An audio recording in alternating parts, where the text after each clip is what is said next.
everyone, I'm Kristen Clifton here from Legacy Homemaking. I have 4 kiddos ages 9, 7, 5, and almost 3, and we have just completed our first full-time year of homeschooling, and it has been such a joy.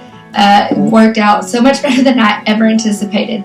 However, we did learn a few things, and one of those things is that it's okay to ditch a curriculum if you need to, and that is what actually ended up happening to us with The Good and the Beautiful Math Level 1. So I want to talk to you today about why we decided not to use it in the middle of the year.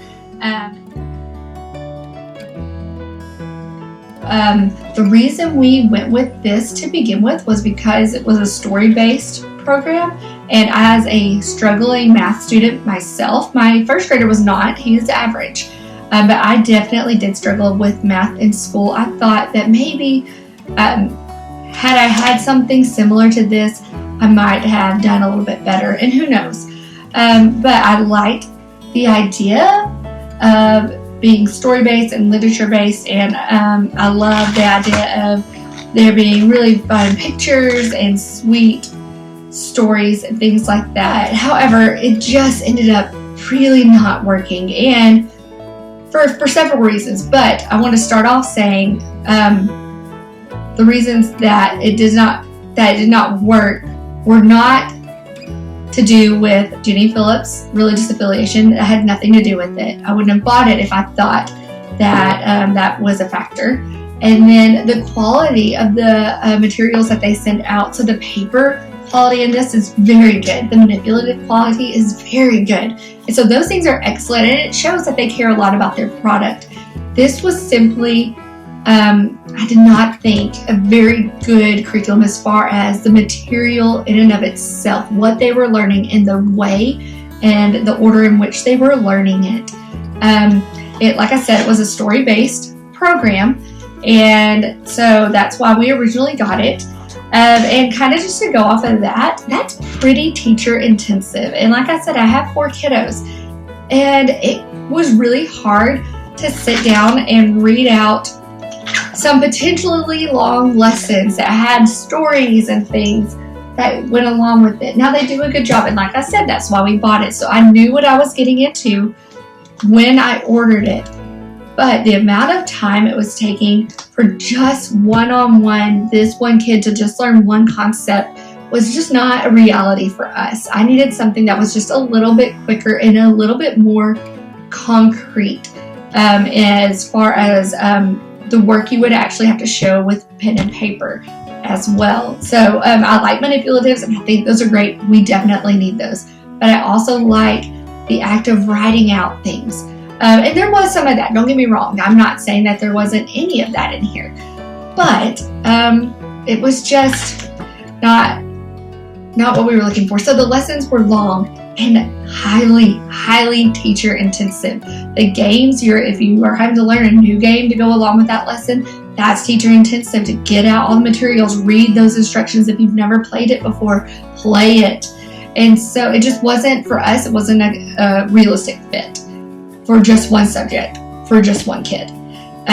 So that was one of the reasons. It's also a long course. This is the first workbook, and this is the second. And you have to complete all of this to complete Math Level 1. That's hard. That's a lot. It was 123 lessons in total. It just seemed like a lot, and I know other curriculums have a lot, but it was just so thick. We ordered this and got it in September. I'm going to say the middle because I cannot remember exactly when. And we stopped using it in January or February, so 5 to 6 months, and we got to lesson 53. And we did it every day. We do math every day. So here's the real reason, though, that we just gave up. Essentially, we chose something different, and that was because I did not see any mastery or spiral as much as I would have liked to. During the first week, I think we studied 4 or 5 different concepts. And that was hard. That was so hard. And so there wasn't a lot of review. So if you didn't use the Good and the Beautiful Math Level K and then jump right into Math Level 1, there's no reviewing. So there's no reviewing what's addition, what's subtraction, or anything like that. Like you're just jumping in head first. And then sometimes what you studied in your lesson was not what you worked on your student worksheet for that same lesson. For example, that happened on Lesson 1. Lesson 1 is months of the year. So you talked about months of the year, did your little daily dose 2, all the things. And then you come over here for your first lesson, and you're talking about writing and counting numbers. And so the pictures are great. One of the best things about the Good and the Beautiful. But we didn't even talk about writing and being able to identify numbers. We talked about months of the year. So why aren't we working with that very much? You work with it in your daily dose. So don't get me wrong. There was a section, but I didn't like how it wasn't reinforced.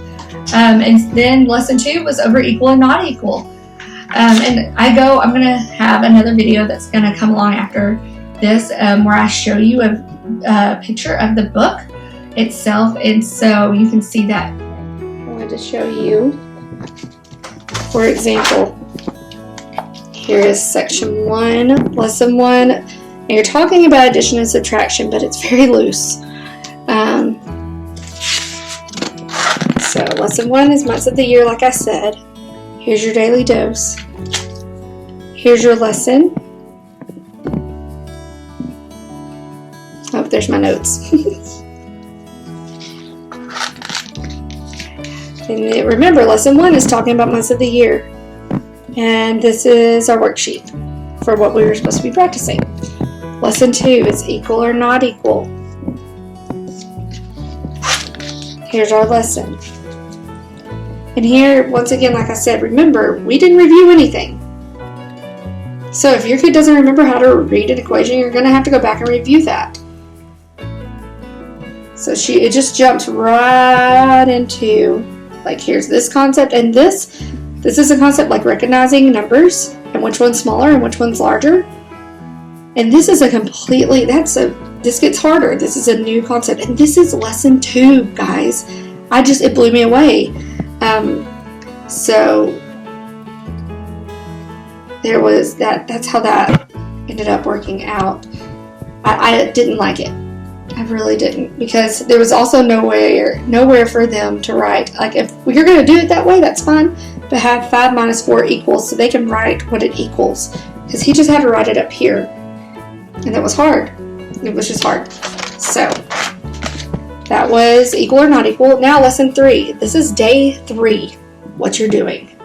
Greater than and less than. Another new concept with new things to do. Doing your greater than and less than symbols. Something else new. So this was a bonus activity. Roll, read, and color. That's cute. Here's your practice. Practice is once again small. It says to write it on a dry erase board. Sometimes you just don't have time. You're just trying to get your math lesson done. But then here was the practice, greater than or less than, and write the symbol. So, like I said, that's okay. But let's see, lesson 4. We're still in week 1, counting down. So kecounting down from 20 and reading greater than and less than.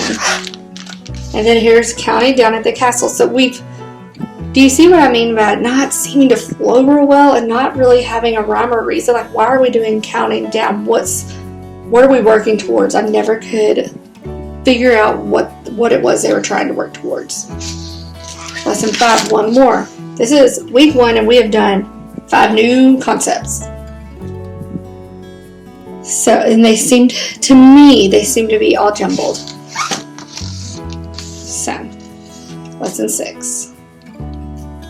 This would be a new week.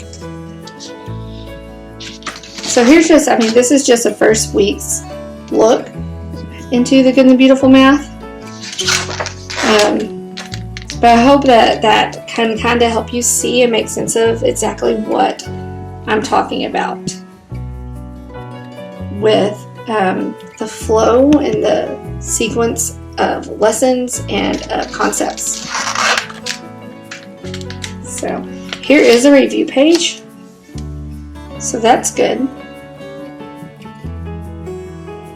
But it was hard until I had to say, okay, you remember how to do this? And like it was very teacher intensive of, here's a section. Okay, do you remember what this is? Okay, do you remember what this is? Which first grade is teacher intensive, so I'm not complaining about that, but there is a way that it is,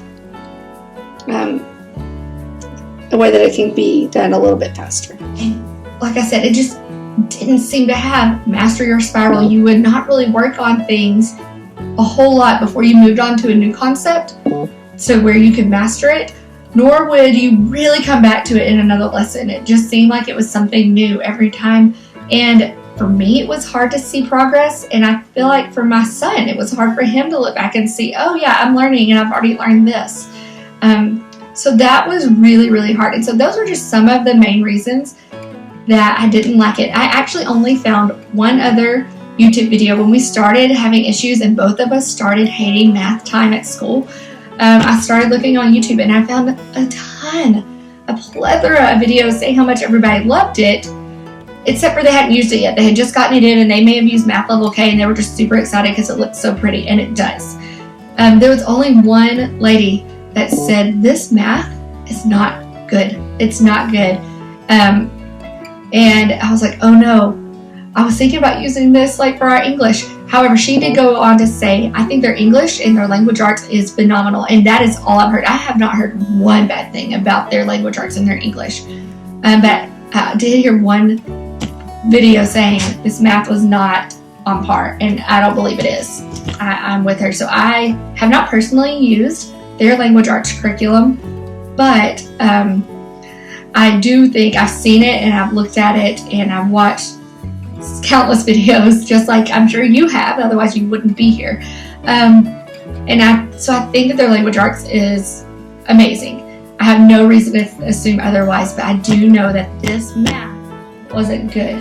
What we ended up switching to in the middle of the year was Horizons, and it is just an open and go workbook.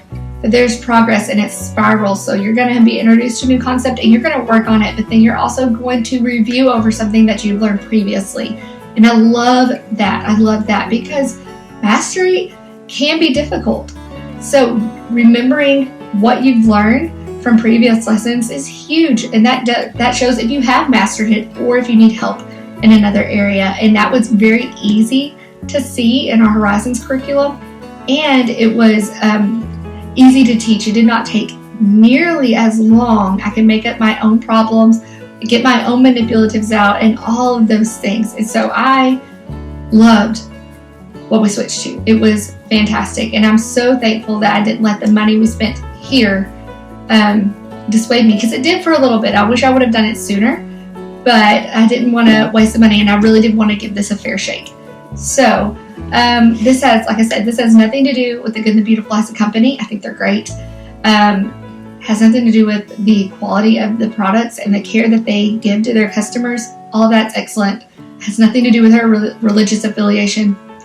It's simply solely based on I did not like it as a fit for my family and as a curriculum as a whole, if that makes any sense whatsoever. Leave me a comment down below if you've experienced the same thing or if you have really turned out to like it. I know a few families that they've loved it. It's been great, and that's so wonderful. If that's you, I'm so glad that you found something that works. But for us, this just was a no-go. So yeah, I'm going to do another video here pretty soon over what we use this year and what we are maybe going to switch to, what we're going to keep, and I'm excited to do that with y'all. Hope y'all have a great day. See you later.